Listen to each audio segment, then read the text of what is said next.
Pennsylvania's LGBTQ plus rights bill, introduced 22 years ago, finally clears a House committee. I want kids to be able to grow up in a commonwealth that values them, that doesn't discriminate against them, and is dedicated to guaranteeing them a beautiful childhood, whoever they are, however they identify, whoever they love.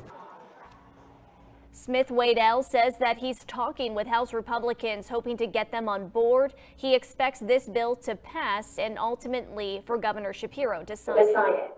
Legislation that would extend anti-discrimination protections to LGBTQ plus people across Pennsylvania cleared a critical committee hurdle in the State House on Monday, 22 years after the bill was first introduced. The bill, which now goes to the House floor for a vote, would simply add sexual orientation and gender identity or expression to the list of protected classes under Pennsylvania's Human Relations Act. The House Judiciary Committee approved the measure on a party-line vote of 12-9. The proposal inspired emotional and passionate rhetoric from supporters, while Republican members of the committee suggested it would infringe on the religious convictions and freedom of individuals and institutions and lead to unintended consequences. Following the vote, the bill's co-prime sponsors, Democratic Representative Malcolm Kenyatta and Jessica Benham, embraced its original sponsor, Representative Dan Frankel. The legislation would allow people who believe that they have been discriminated against because they are gay, lesbian, bisexual, transgender, or queer the ability to file a complaint with the Pennsylvania Human Relations Commission. 3 Pennsylvania counties and 70 municipalities already have anti-discrimination ordinances that prohibit discrimination against LGBTQ plus people in employment, housing, or public accommodations.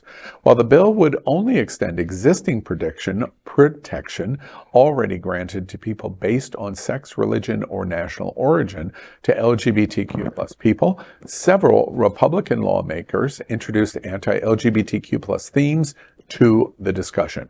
Well, the news is, of course, good. This is an example of how, in Pennsylvania, a battleground state, elections matter. The breakdown of the 12-9 is a reflection of enough voters got out to say, we want to protect everyone, not some people. Of course, the tongue-in-cheek joke here is it only took Pennsylvania 22 years to get there.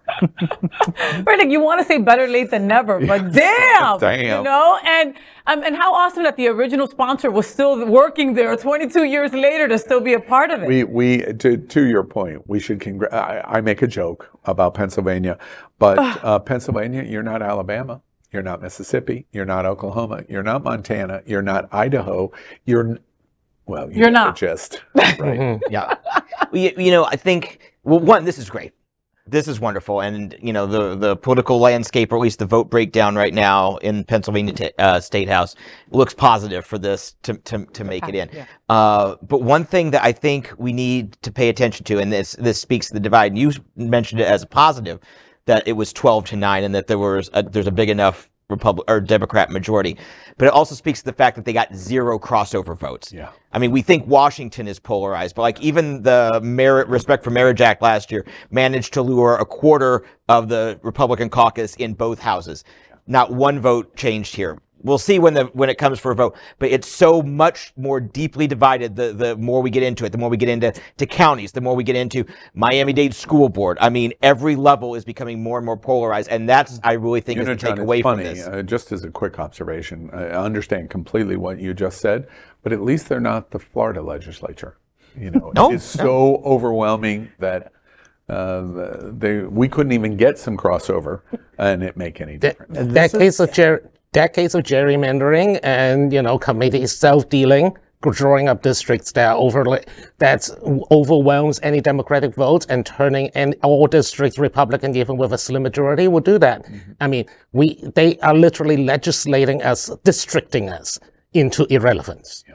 And this is why voting matters, because we have so many more Democrats who registered to vote in this country than Republicans. And even if you get down to the states and the county level, I mean, I don't know what those numbers are, but I'm sure they're overwhelmingly, you know, Democratic voters, but they just don't go out and vote. Yep. Yeah, that's it. LGBTQ plus news is vital for our community and for the broader world as a whole. We have enough enemies at Fox News. Tucker, Sean, and Laura are loud. We need passionate allies. Happening Out Television Network, Queer News Tonight, and It's Happening Out are literally out of the closet and into the headlines. Our community needs your support.